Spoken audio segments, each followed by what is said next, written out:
Hey gang, Kyle here. We're about to get started. The countdown has begun. I wanted to have a big countdown thing on the screen. That would have been really cool, but technology doesn't always work in my favor. So it's just about 6. We're going to give a little more time for people to come on. We're getting everybody slowly trickling in. But I'm going to really get you guys engaged in the chat. And if you are bold enough to turn your cameras on, I like to see faces. That's my favorite thing. Showing my face today. Anybody else that's open to it? Usually this isn't a morning Zoom. This is an evening Zoom. So hopefully you're not in your PJs. And even if you are, you can keep it below the desk, right? It's 2022. That's what we know. You don't have to wear pants anymore. Oh, look at Austin's got a crew. Group viewing, I like it. Efficiency. I see Jake, I see Gabe. Gabe, what's up, man?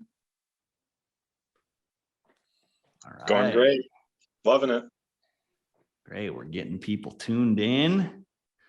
Okay, if you have the chat function, I don't know how you're watching on the phone or whatever. I want to hear what people got for DoorDash. What we had. Jory got some street tacos. Jackson got some B-dubs. Probably got a salad from B-dubs. No, probably wings, I'm guessing. What's up, Brady? Good to see you, man. We got some more tacos. McDonald's for Ryan. Attaboy. Nobody got Chinese food? That would have been my go-to. Where's the good Chinese place around town, Kyle? Lucy's, man. Lucy's. Spitfire pasta. My man. Spitfire sounds good. Some ribs. But that was pasta. I mean, I would have got ribs, but Lucy's. Okay, good. I got some Lucy's support in the crowd here. Brady had chicken grandma noodles. What do you mean? Is that a thing somewhere that you can get?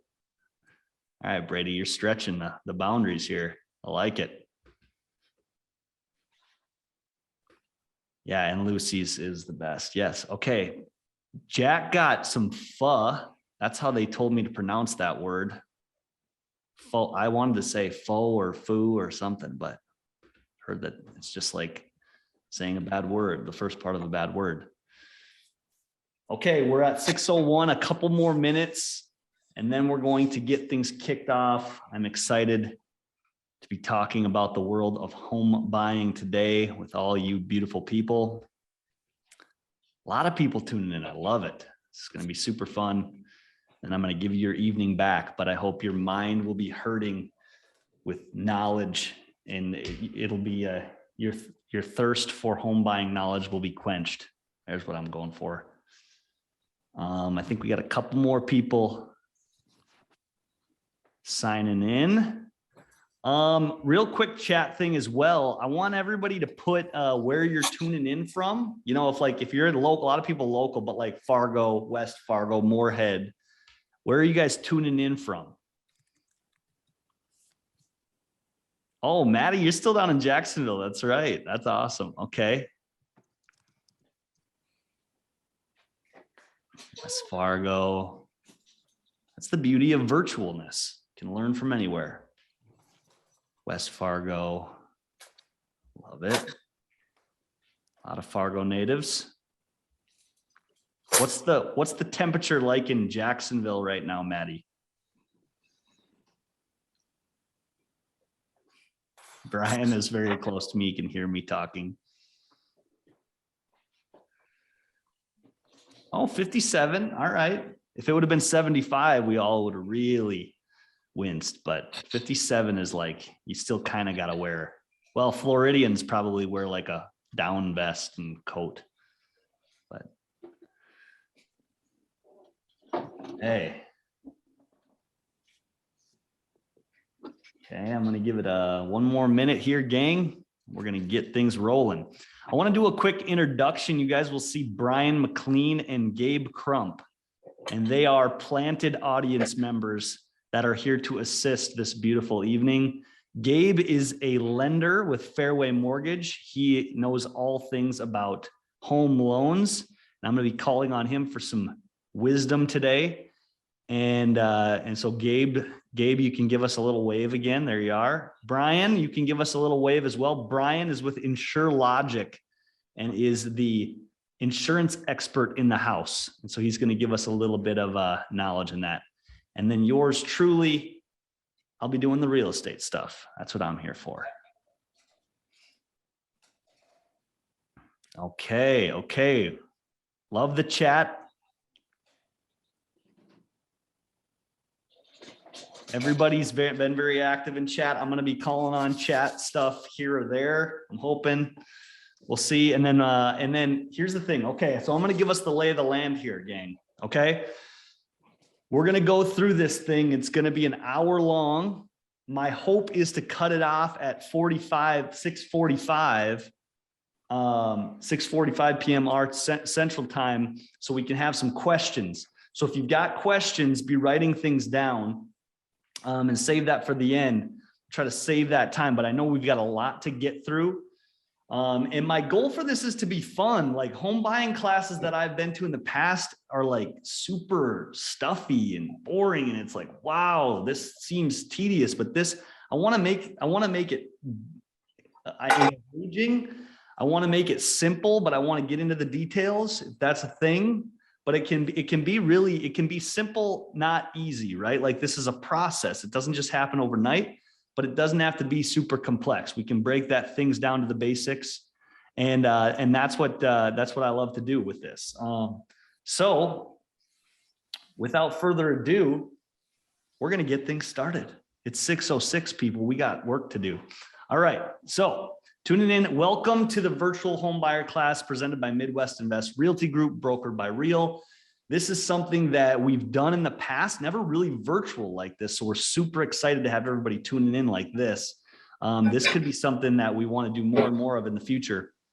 And so essentially, we're going over the basics. We're hoping that whether you've never bought a house before, or you've bought a house before, but you want to get refreshed on this thing, we want to give you the tools, and you'll see, we want to give you the layout, the path to home ownership. And the visual that I'm going to use is very intentional that way. So we're going to get cranking through the presentation. So today's topic, you guessed it, how the heck do you buy a house?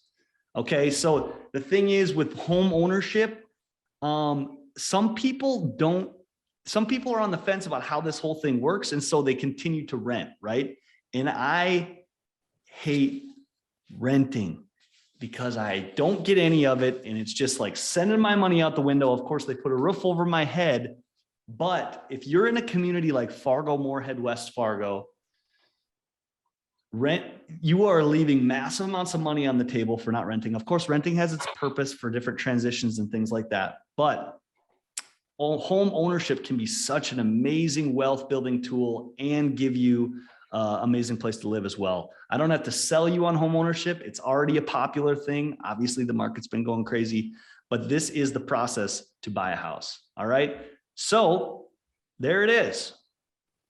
I only did 2 slides to this presentation. So I'm just going to let you guys look at this, take your notes, and we'll call it a night. No, I'm kidding. I'm going to explain all this stuff, but you can see the little pathway here. I really wanted to give you guys kind of like a path to what this is all about. And I wanted to keep that visual up because I've also been at presentations where it's like, we're just doing the big bullets and we don't remember what step 1 was. And so this is 11 steps towards home ownership. And I want to make it as clear and as friendly as possible. And so you guys are all home buying process experts by the end of this. And then you can go teach your friends and you can say, hey, talk to Kyle. He'll find you a house. Okay, so we're going to kick into this home buying process. Buckle up your seatbelts. And this visual is going to kind of stay up there. But first, you probably want to know who the heck's yapping at you all night. So I'm going to do a little introduction for myself. Welcome to this class. I'm Kyle Reedstrom. That face kind of I did cut my hair recently. But let's back up a little bit. I want to give you some credentials. This is 2013 Kyle Reedstrom. This is engineer Kyle with short hair, less grays, a little less smile wrinkles. But I was a civil engineer graduate from NDSU. I did that. I graduated there. I worked for KLJ in Bismarck and Fargo as a structural engineer for 2 years. And then I got too into the real estate game that I just got addicted and I had to jump out. And I actually did that with some investment properties. I bought 2 fourplexes back in 2014. And that's really what got kind of put my foot into the pool of real estate. And then I met Eric Hatch and he was like, hey, Kyle, you should come and be a real estate agent. And I was like, real estate agent? That's like car salesman. Like, I don't want to be that. And then I realized that engineers are a little, I was kind of putting myself on a pedestal as an engineer. I had to knock myself down and say, hey, you know what? Real estate agents are awesome. So are car salesmen. Hopefully I'm not offending anyone. But the fact is, I jumped out of engineering to get into real estate agency. That was kind of my day job. And then I used that knowledge and everything there to continue to invest in real estate.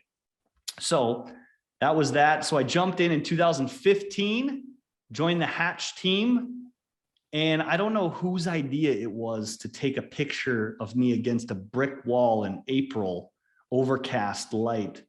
I don't know. I look like a cross between Rudy and Edward from Twilight in this picture. So, I mean, we had to quickly get an upgrade, but that was my start. And I started with Hatch Realty, kind of started at the bottom of the totem pole there.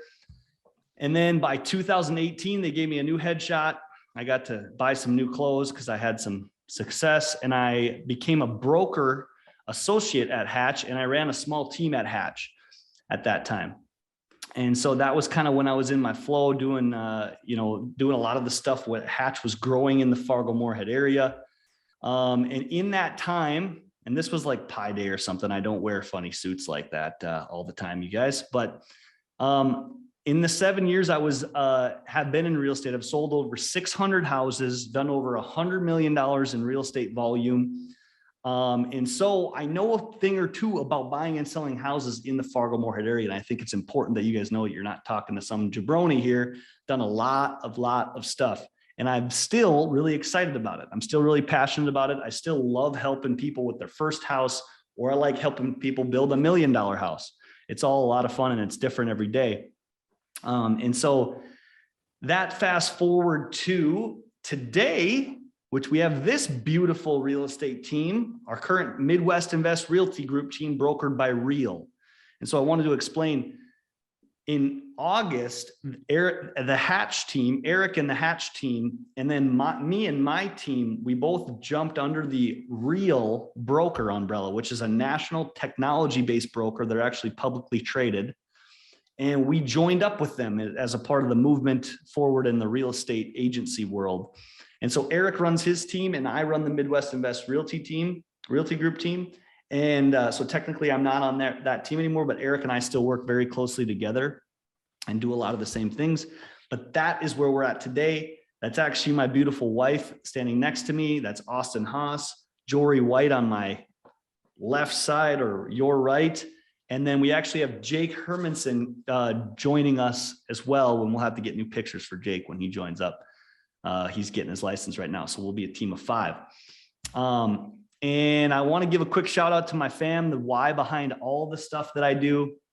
There's my wife and my daughter, Rosie, and then my 2 pups, Gracie and Piper. Like I said, that's the reason we do this all.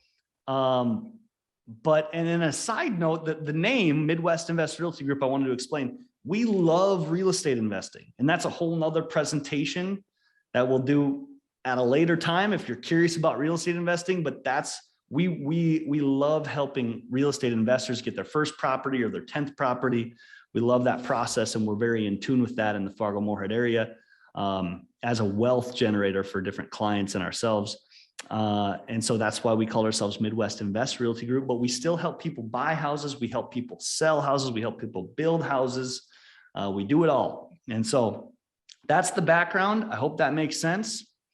And now you can say, hey, we can listen to this guy for the rest of this hour. Okay, back to the process, back to why we're here, Dane. This is the visual. So let's get into it. But first, there's a very important thing before we look at the process over and over and over again. There's 2 things that are the most important thing about buying a home that will make the process smooth, easy, that'll make it enjoyable for you. I've had people at the closing table say, wow, that was actually kind of fun. Like that wasn't stressful. Like my brother said, the transaction went for him. So this can be really easy if two things happen. And I did not get consent for this next photo. If you have an awesome realtor and you have a rock star lender, Gabe, you just saw that. Austin, I can't see your face right now, but if you have an awesome realtor and a rock star lender, all jokes aside, you guys, this process can be so much easier, okay? These two people work together with you as your team every single step of this process. And if those two people are talking and then you're talking to them and everybody's on the same page, this can be extremely easy. Gabe, would you agree with me? Nod your head if you would agree that this is 100% true. 110% true. Yes. And so this, you guys, it's oftentimes, it's not how, it's who you work with. It's not how you do it. It's who the people are. And especially in our area, every tough transaction I've had is because there's some kind of missing link in the puzzle between the client, the realtor, and the lender. And so for you to find people you trust in this category is supremely important. And I would be wrong if I didn't start the presentation with this. And if you only get one thing from this whole presentation, I want you to remember Austin's 6-pack and Gabe's electric guitar. Okay. Those are takeaways from today. So that is the most important thing, but let's get into the meat. This is where it gets a little detailed. This is where you might want to be taking some notes, but we're going to start the process here. Okay. Pre-approval, step number 1. You've maybe heard it before, but one of the best ways to get your process started is pre-approval. And again, right away, you can see my first bullet is finding your person for that. That's not something you go and do on your own. And honestly, you guys, there's a lot of things and apps and things on the internet for you to be like, get pre-approved instantly. And it's just not that's going to lead, that's not doing the true verification that a local lender might be doing. So I really encourage a local lender. Actually, Gabe, I'm going to key you in on this part. You want to talk to us about pre-approval and what people need to be prepared for getting pre-approval and getting that pre-approval letter? Yes, I'd be happy to. Thank you. Everybody, I'm Gabe Crump with Fairway Independent Mortgage Corporation. We are just a mortgage corporation. All we do are mortgages. We don't mess around with commercial loans, auto loans, anything like that. We just do mortgages. So that is for 1 to 4 unit properties, for primary residence or investment properties, or second homes as well. So on the note of getting pre-approved, what we do is we look at 3 major things. And every online lender will do this. They'll look at your income versus your liabilities, your credit, and your assets, how much you have saved in the bank. And between those 3 things, we can usually pre-approve somebody. The biggest thing is we take a very deep dive into all those 3 things. So usually what I like to start with is just a conversation with the person that I'm pre-approving. I want to know how they make their money. Is it commission? Is it salary? Is it self-employment? Because we need different documentation for different streams of income. We could get into all the weeds on all that right now, but really just keeping it general, talk to a loan officer. And it doesn't have to be me. It's got to be somebody who knows their stuff and who's willing to tell you what you need to hear. Not necessarily what you want to hear, but what you need to hear. Most often, the 2 things I tell people are, you got to save a little more money, or you have to work to build credit. And oftentimes I'm able to give some really good hints and tips on credit building or budgeting to save money, or just anything that it takes to get pre-approved to buy that first home. I have a pretty good arsenal. I've been in the business for about 6 years now, and I have a lot of people that are on a 6-month or a 1-year or a 2-year plan to buy. I've actually got a guy, finally got him pre-approved, been working it with him for 1.5 years, and he's searching for homes now, which is, it's really awesome. That's my why behind doing it is he's super excited to purchase a home. So those three things we look at again are your income versus your liabilities. So monthly payments on auto loans, student loans, credit cards, things like that, versus your monthly income, your credit, and your assets. And if I can just give the bare minimum of each of those things, as far as money saved up, you don't need 20% saved up. I would say if you have at least $1,500 in the bank, it's possible to pre-approve you. Mhm. If you have at least a 660 plus credit score, 660 plus, it'd be possible to pre-approve you. And if you have a job or steady income like Social Security or child support or things like that, steady income that we can use towards a home purchase for your ability to repay the loan, then you can potentially qualify for a loan. That's awesome, Gabe. Thank you for that information. And you guys heard it. $1,500. I can't tell you how many people come to me and say, I can't buy a house because I don't have $10,000. Well, no. You don't need $10,000. You need to know somebody that has options for you. You don't need a 750 credit score, 660. There's even options around that. If you talk to a lender, they're going, a good lender, a great lender, a rock star lender, they're going to give you an array of options to work with on that pre-approval. And they're also going to dive deep, which is what you want, because if they don't dive deep up front and it's too easy up front, you guys, down towards that little appraisal elbow at the bottom of the page, that's where everything blows up. And this gets very painful very quickly after 4 weeks of thinking you have a house. So take the deep dive early on. That's pre-approval step number one. That's a very important one. So let's keep moving. Gabe, thank you very much for the information, my friend. Okay, step number two, we got the pre-approval letter. We're feeling good in that category. Now we get to do the fun part. Go hang out with Kyle all day looking at houses, or go hang out with Austin if he has a shirt on, and go house shopping. So you've got your person for that too. Obviously you can see the lender and the realtor are right there. Step one, step two. This real estate agent, your realtor, will often give you MLS access. Okay, everybody's maybe heard of Zillow. That's a very common thing people use on their phones and are looking at properties. But the best resource for property is MLS access. What is the MLS? The MLS is the multiple listing service. It's the beginning of where every single property that's available on the market exists. And real estate agents pay to have access to the MLS. And real estate agents can give you a portal, if you're their client, to the MLS that gives you up to the second updates on what properties are hitting the market. And this is the best, and this is the fastest information. And the information is much more regulated and it's more in depth than like a Zillow listing. It has all the details of the listing. And so if you don't have MLS access and you're kind of house shopping, it's something that's free to get as long as you have your real estate person and they can get you signed up. So that's definitely something to take away from this is maybe get jumped on the MLS access if you're interested in cruising property. And so with that, we narrow down the criteria. Sometimes we like to cast a big net for home criteria, and we like to see a lot of properties in order to see things we like and see things we hate.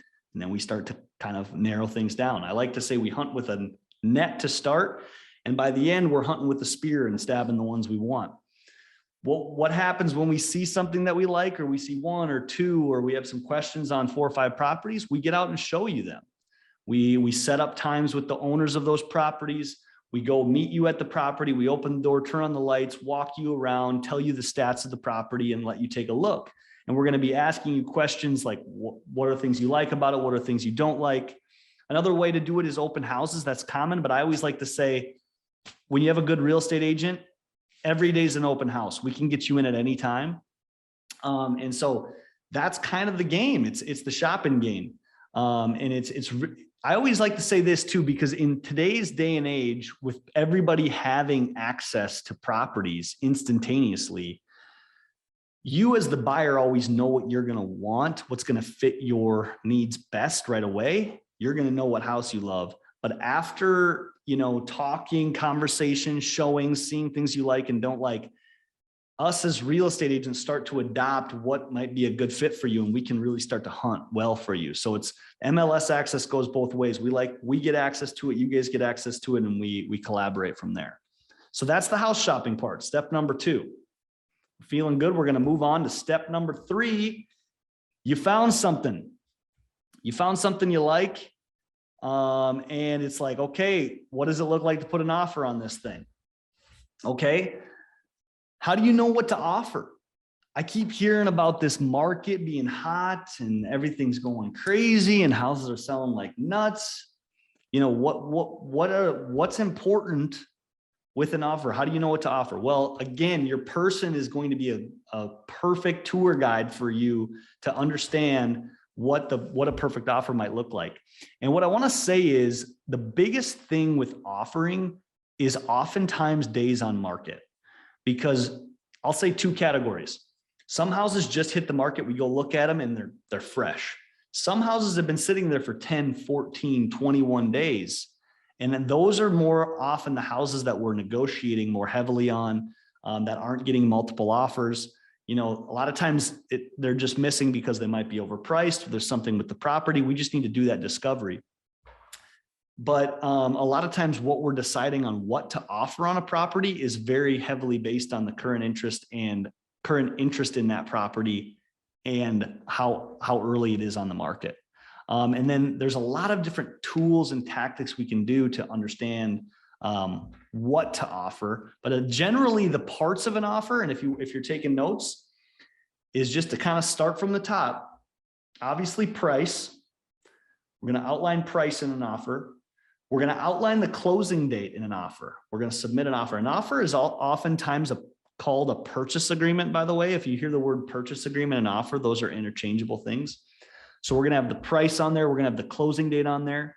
We're going to have the earnest money on there, which you might not know what that is yet, but I'll share that with you shortly. We're going to have a couple contingencies on that offer. One contingency is an inspection contingency. That's going to be something we include that lets us inspect the property. We're going to have a loan on the property. So we're going to have a financing contingency on the property that protects us through the loan process and through appraisal. Okay. So inspection contingency, financing contingency. We're also going to have things like tax prorations on there. We're actually going to identify what loan type we're going to use on the offer. The offer is kind of a lengthy document. And includes all these things that all come together into one submittal to the seller to say, hey, this is what we got. And there's a lot of different tactics you can use based on how aggressive you want to get. One that I didn't mention was closing costs. We can outline if we want the seller to pay closing costs or not on the offer. You can outline things like if you want them to have a warranty on the house. There's a lot of options, but your real estate agent is going to walk you through step by step what we want to do to create the perfect offer and then send that over. Okay. So offers, I wanted to touch on this. Offers are like this these days. Okay. We looked at a house at 4 o'clock. It seems right. We think we want to offer. Okay. I'm going to go back to the office and prep the offer. It's going to take me about an hour. We're going to send it out and get it to them by 6 o'clock. This is how fast it happens sometimes.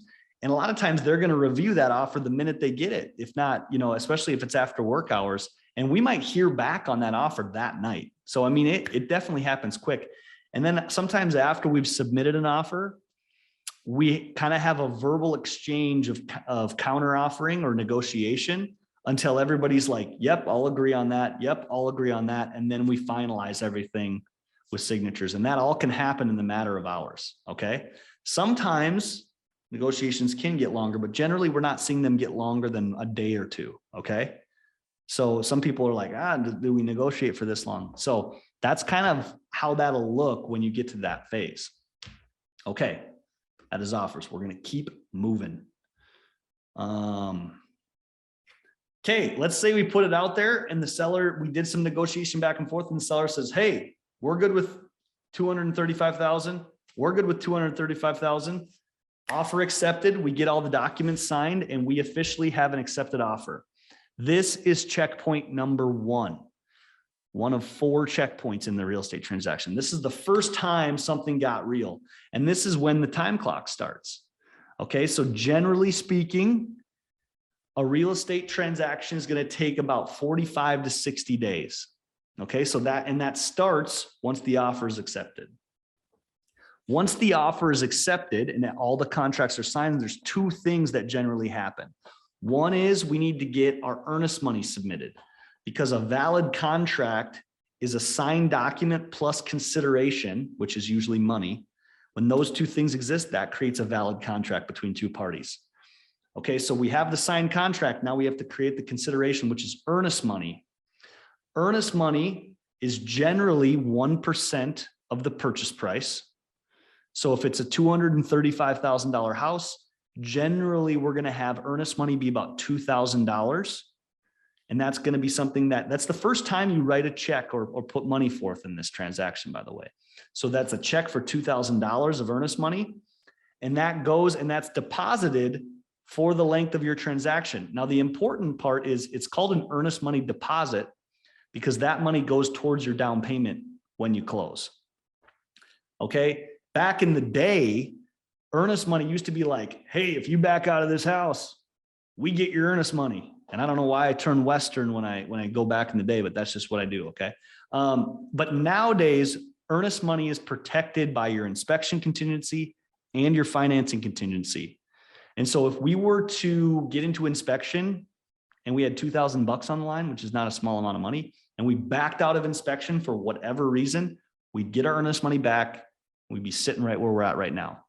If we were to go down the process of the loan and and the appraisal had an issue and we couldn't meet terms and figure it out, we could back out of the transaction, get our earnest money back, and be sitting right here. Okay. I've never had any clients lose earnest money. So that's a protected thing we do with the contractual terms. Now, in a hot market, we've had some people that have put their earnest money, they put their earnest money out for grabs, but generally when we write contracts for our clients, we're going to protect that earnest money. Okay, so hopefully that earnest money makes sense. And again, about 1% of the price that you're paying for the house. The second thing is you're going to schedule your inspection. So generally the contracts we write have a 10 to 15 day inspection period, which is a time frame in which you have to conduct your inspection.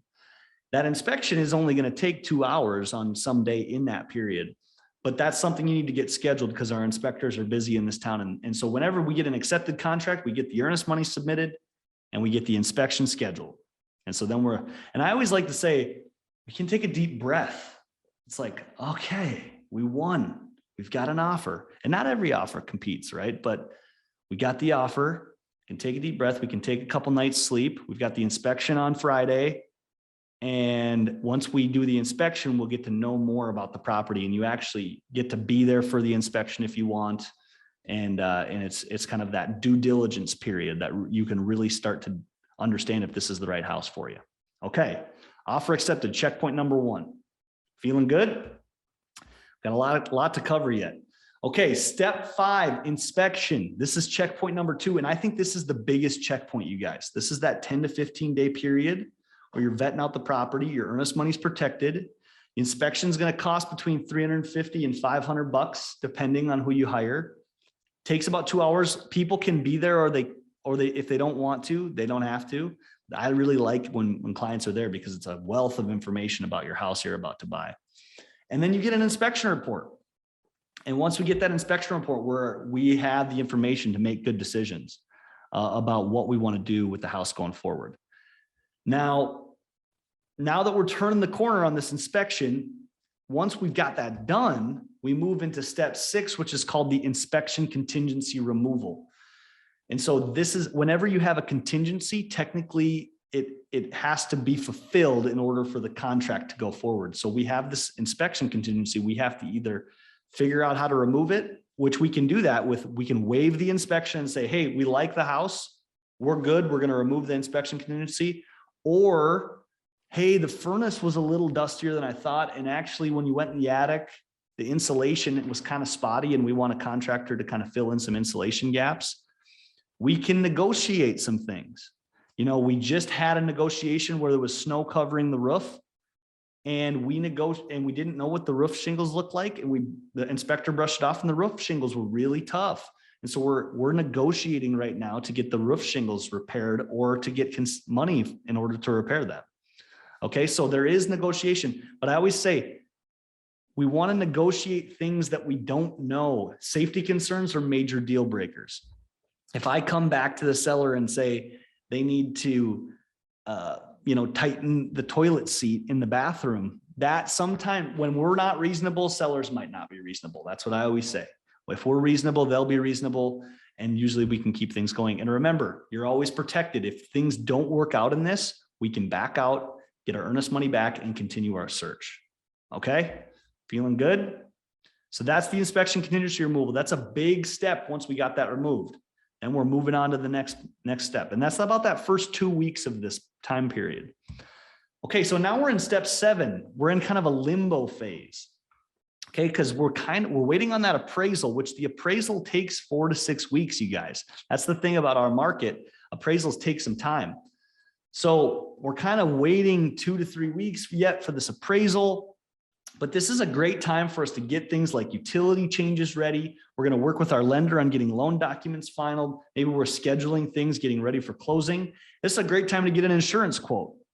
Brian, I want to highlight you here on insurance.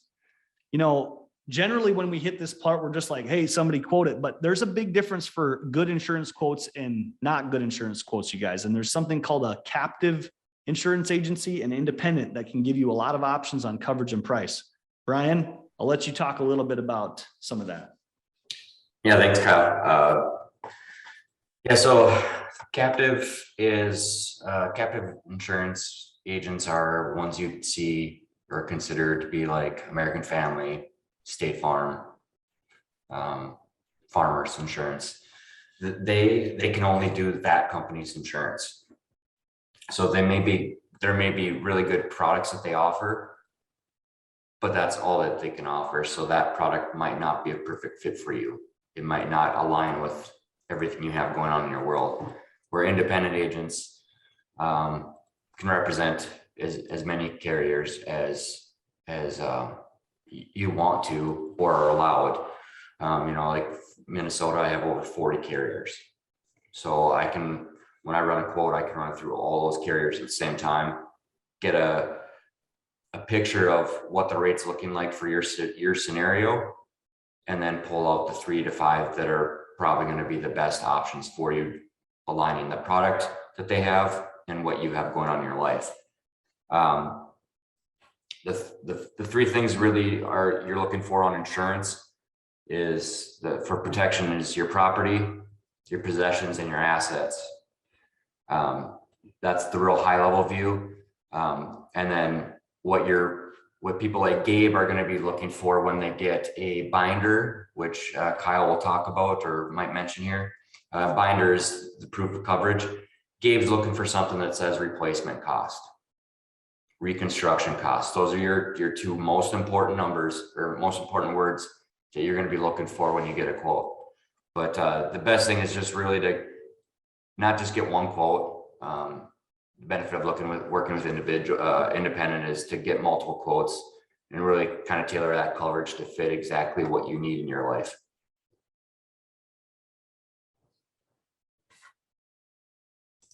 Brian, thank you so much, man. And I can't stress this enough, you guys. A lot of people are getting quotes in this time, and I see coverages change in different areas. And if you're not getting multiple quotes, you just don't know what the best coverage plus price. And a lot of people will drop coverage in order to get the best price, but you want great coverage and great price. So again, another great person to have in your tool belt is a rockstar insurance person. Okay, so we're in the limbo phase. We're hanging out. Here's my slide. Boom, step 8 hits. We got the appraisal back. It's here. This is checkpoint number 3. This is a big point we're waiting for. There's 2 parts of an appraisal that we care about. The appraisal gets submitted to the lender, and then they say, hey, there's 2 things they're going to tell. Did the value come back good? And did the condition come back good? Okay.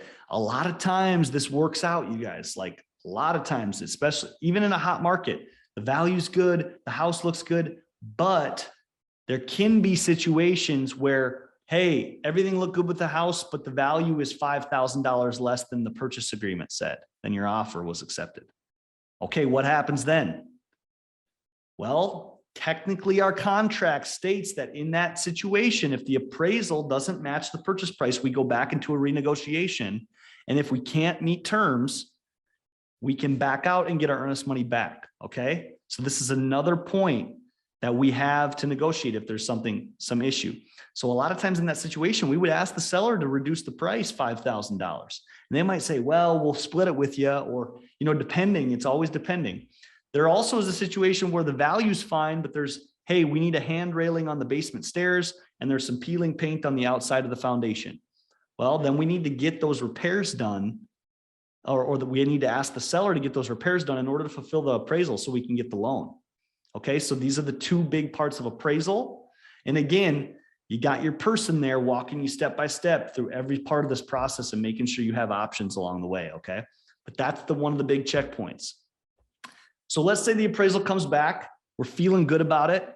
Everything's looking good. Appraisal's good. We're moving on to the next steps. Okay, step 9, clear to close. These are the magic words. We want to eventually get the banker to say, hey, we are clear to close this loan.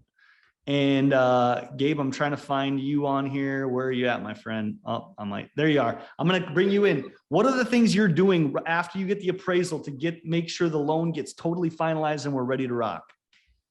Yeah, typically the appraisal is the last thing we need to get clear to close, because we typically get all the documents from customers before that appraisal is in. And that appraisal time is what usually causes any delays in closing or anything like that. So, so we get that clear to close. And then what we typically do is we will balance numbers with the title company. So there's a lot of different numbers that have to be agreed upon between all parties. And we get those final numbers all honed in, and then we send that to the customer. We say, you're clear to close. This is how much you're bringing to the closing table. And we'll see you at closing, basically. Awesome. Awesome. Awesome. Okay, guys, we're getting to the end here. So the lender's getting everything done. They're checking their last couple boxes. They're feeling good. They tell us clear to close. Step 10, final walkthrough, checkpoint number 4. I always say you have to buy the house 4 times. You have to get the offer correct. You got to buy it during the inspection period to make sure you still want it. If appraisal comes back good, you got to buy it there and make sure you still want it there. And then final walkthrough is the 4th time you buy your house, in the sense that we got to go in. Once they're all moved out, we take a walk through the house. I usually like to do this the night before or even the morning of closing to make sure everything is the way it's going to be when you get the keys for the house. And so the final walkthrough, we're going to be turning the water on. We're going to be checking that the heat works or the air conditioning works. We're going to be making sure they didn't leave a big orange couch in the basement for a new home, gift or something like that. Last week I had a closing where they left a bunch of garbage in the middle of the driveway for us. And we were like, hey, great, let's take a picture on the old suede couch. But if something happens during final walkthrough like that, we can sometimes negotiate yet still to make sure the seller takes care of things and it's up to our expectation. Okay. So it's not like, hey, I'm closing right now. Now I'm screwed if something happened. We still have contractual protection to get some of these things taken care of. And then the most important part of final walkthrough, after everything's looking okay, and trust me, 95% of these look good, get that beautiful sold sign picture, documenting life moments. I'm an amateur photographer. I like to do a couple angles, maybe the couple on the backpack picture, kiss on the cheek. No, I'm kidding. I won't make you do that. Except for you in Brooklyn, Austin. So, okay. So step 10, final walkthrough. Usually after final walkthrough, we're going to head to closing. So the final step, step 11, closing, usually go to the closing office. And the big thing is, a lot of people think like this is going to take a long time. It takes about 10 to 15 minutes or 10 to 20 minutes, as I'll say. The biggest thing with closing, you guys, is usually the day before or that day, you're going to bring a cashier's check, and your lender will let you know how much money you need to bring to closing exactly. And you can't write a check at closing. That's a good note. You have to bring a cashier's check or you have to send a wire. Okay, your bank would send a wire. And so you have to get your money there to the closing company. Then you sign all the documents, you do your hand exercises and put your John Hancock on all the documents. And then us as the real estate agent usually slide the keys across the table and confetti drops from the ceiling and the party songs come on. No, we don't do that. It's too much cleanup. So you get your keys, you sign, it's actually a quick deal. And then you're a homeowner and you just took on a bunch of debt and but you have an asset too. Okay. So that's closing. There's the process. Hopefully that's soaked into your subconscious. So now you're an expert. And I did this picture for all the details people out there. If you want to take a picture of this would be a good time to do that. Snap a little pic and you can see all the steps. If you're like sleeping tonight and you're like, what was step number 7? Well, there you go. It was limbo, creatively named. So if you guys want to snap a pic, I see some pictures coming up. Do your thing. Don't have to. And okay, Austin, there you were again.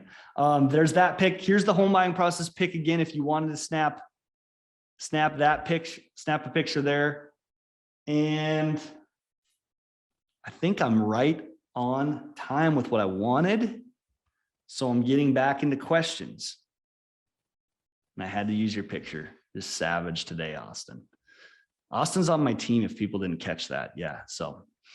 Okay, I really would love questions. So anybody that has a question in the chat, or if you want, I can even unmute you and we could do it that way. But anybody that has any questions, I'd love to.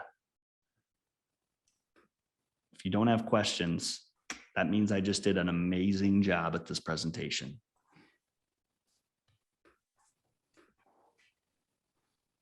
Anything at all? No dumb questions here, by the way. Oh, Jack, coming at you. Unmute. Ask to unmute. Oh, there you are. Jack, did I get you? Yeah, can you hear me? You're on, man. Awesome. So I had a question just about the supposed housing bubble right now. So my budget is around 250K. And I've noticed just even from last year to this year, houses that would normally be around that price are now selling for way higher. And I was just wondering if you should give us some guidance on what should we do about that type of price increase, if we should kind of be waiting, or is that just kind of the new normal and should we adjust what we're looking for? Dude, this is an amazing question. I'm glad you brought it up because I love talking about the market. I just did a post the other day and my team and I looked at I think we went back the last 14 or 15 years of appreciation in our market. And the beauty of Fargo-Moorhead is you're not living here unless you really like it because that we don't have beautiful lakes and beautiful weather. Okay.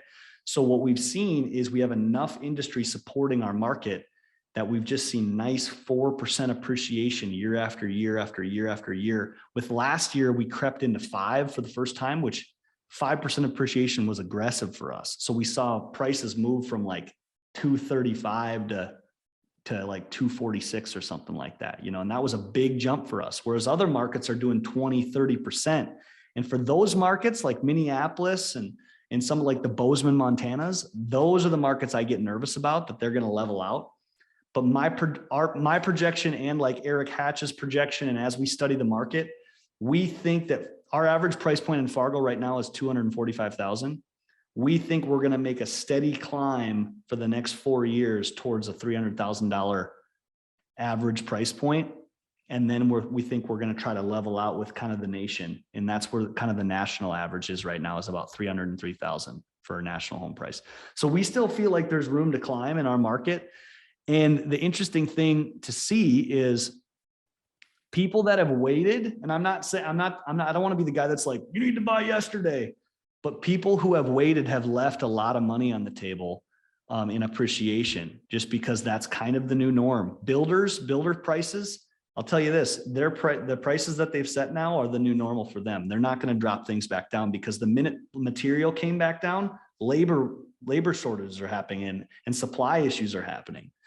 And existing homeowners, we just in December in Fargo-Moorhead saw our lowest inventory we've ever seen in 10 years. And so in order for us to even get healthy again in that category, it's going to take some time. And so if you're considering home buying, my advice, and I'm taking one out of my own book. My wife and I are building a house this year, and it's not because we're waiting on interest rates or waiting on the market, is just to make your life moves the way you want and trust that the Fargo-Moorhead market is going to continue to clip along at a good rate. Even in 2008, you guys, the Fargo-Moorhead market didn't depreciate, it just flatlined. And so nobody lost value on their house. They just didn't gain a bunch of value on their house in the greatest economic recession our country has ever seen. So that's where we have a ton of faith in Fargo-Moorhead. But when you go and talk to me about Minneapolis or other markets, then I think there can be some flatlining and some roller coaster there. Hopefully that made some sense, Jack. Okay, other questions, gang? Hey Kyle, question. During the appraisal phase, if their home is valued at like way higher than they thought, can they renegotiate with you for more money? That's a great question as well. And is that Krista that's asking that? Yes. Yes. Okay. Thanks for the question, Krista. Okay. So here's the key about appraisals. The appraisal is technically the appraiser's client is your bank. The bank is the one that orders the appraisal because the appraiser's job is to ensure the investment for the bank or the mortgage company. Gabe, any addition you to support that? Absolutely. It's actually your appraisal as well. You pay for this appraisal, so the seller will not see this appraisal. Seller whatsoever. never sees it. And so if it comes back $10,000 over value, we all do a little happy dance in quiet, and then we never tell them. Yep, correct. And it's actually kind of rare that houses appraise for more than the purchase agreement because the appraiser's job is simply to make sure that house is a good investment. And so they actually get the purchase agreement that we write, so they can see the numbers, which I think is kind of bogus. But they get to see the purchase agreement. They say, hey, these two people agreed on 250. Oh, looks like the comps agreed that the comparable sales look like they support 250. We're just going to call it 250 and we'll put our thumbs up and everything's good to go. The interesting part is one time I had a new construction house that was priced at like $321,422. And guess what? The appraisal came back at $321,422. It was like, okay, now I know that you're not actually doing a true market value. You're just ensuring the investment for the lender and you're saying this is an okay thing, go ahead with the loan instead of, now when you do a refinance on your house, I know this is getting in the weeds. When you can do a refinance on your house, they actually have to truly do a valuation. They don't get a purchase agreement. So that's when I like to see them actually do like a blind market and evaluation. And sometimes that goes good and sometimes that goes bad, but okay, good. I'm glad that makes sense. So no renegotiation there. If you get a high appraisal, you just thank your lucky stars. You're feeling good that week. Go to the casino and put money on black. Okay. We're getting closer here. Any other questions? Austin, did you have one? Is private mortgage insurance negotiable? Austin, you want to explain a little bit? Oh, no, that wasn't you. That was you. Yes. Tell me more about that. Ask the question. Sure. So assuming you're going into a primary home and you get approved for less than 20% down, and then you might be paying private mortgage insurance up until 20%. Is that a set rate typically? Does it depend on the lender? Is that negotiable at all? Yeah, that's a really good question. It is negotiable. There are about 10 different private mortgage insurance companies that we use for conventional loans. And they all have their own criteria for risk analysis for each person. And oftentimes I'm able to run all 10 of them at once to get the lowest private mortgage insurance rate. A lot of lenders, maybe not a lot of lenders, a lot of newer lenders might not know all 10 private mortgage insurance companies. In fact, for my first couple of years, I quoted 2 of them. I quoted Genworth and Radian, and they're 2 of the bigger ones, but there's 8 more. And I have gotten lower quotes from Arch Mortgage Insurance, from MGIC. All these different private mortgage insurance companies have the potential to get a lower private mortgage insurance rate for you if you put less than 20% down. And I do run them all. Not every lender runs them all. A lot of them just run 2 or 3. So you want to make sure that whatever lender you go with, you ask them what private mortgage insurance companies they quote through, and then they should be able to give you a full list. Awesome. Great question. Thanks, Gabe. Ryan, do you want to clarify your question if you want to ask it so everybody hears it?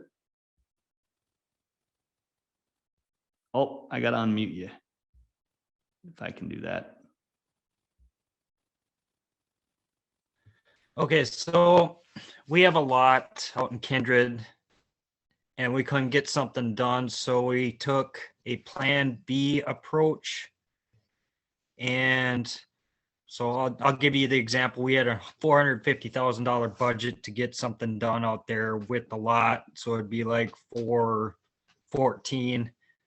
Then we moved to the other place that had $60,000 worth of specials. And our pre-approval basically dropped down to where we couldn't get a house done. Is there a way that we can negotiate specials or like drag it out further or something or do we have to come up with extra money down? Does that help? Yeah, great question. And first off, I want to address the elephant in the room. What the heck are specials, right? Because we might not know. So specials, you'll hear this term, you guys, in Fargo-Moorhead, there's a thing called special assessments, AKA specials. Special assessments are essentially specific taxes for certain developments that are applied to the individual lot that you might be purchasing.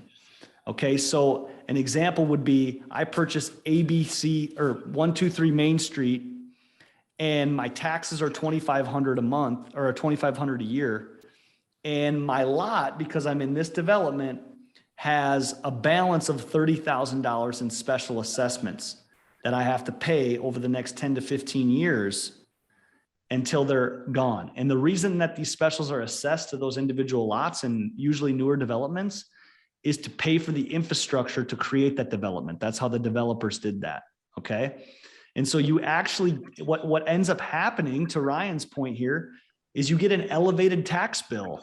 Your taxes are truly $2,500, but you've got all these special assessments that you have to pay $3,000 a year towards, or sometimes it's $4,500 a year. If your balance is $60,000, sometimes you're paying $5,000 a year extra on the special balance to knock it down.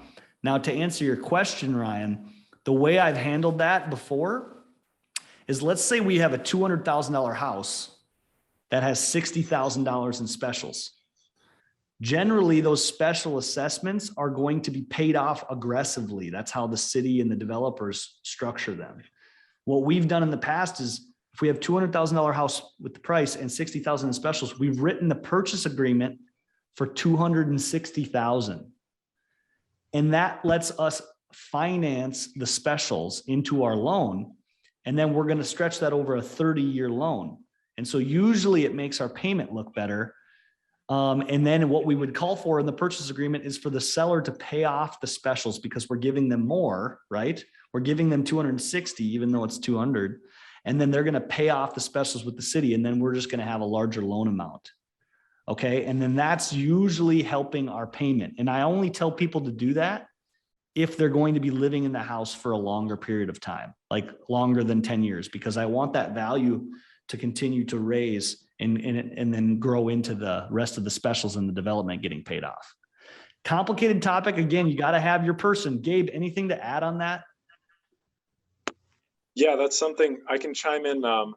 My wife and I built here a couple years ago, and what I did, I'm a numbers guy, so I have an Excel spreadsheet that goes through the differences of paying off specials, having the seller pay off specials, and bump up your purchase price so that they can pay them off, and not paying off specials, and what that monthly payment would look like over 5 years, not just years 1 and 2. It includes everything down to the abatement for the first 2 years that you get on taxes for new builds. It's really broken down. So that's something that, if you'd like, I know you sent an email out to everybody, Kyle, but I think my email is in that grouping. Shoot me a quick message. I'd be happy to share what I have. Yes, and this is something, Ryan, when we get into the thick of this, we run these numbers by the lender and we ask for different scenarios. Gabe, you and I have done 4 or 5 different scenarios to see what the best situation might be for different scenarios. And that comes down to you having that rock star lender again. So that's what I would definitely advise there. So, okay, gang, I am going to keep things rolling because I want to give you your night back. The final piece of my presentation, the final thoughts here. Guys, if you got one thing away from this presentation, it's who, not how on this stuff. You really got to have your people that you can lean on in order to make these things happen and really smoothly and enjoyably. If you try to do this all yourself, sometimes that's where it gets really frustrating.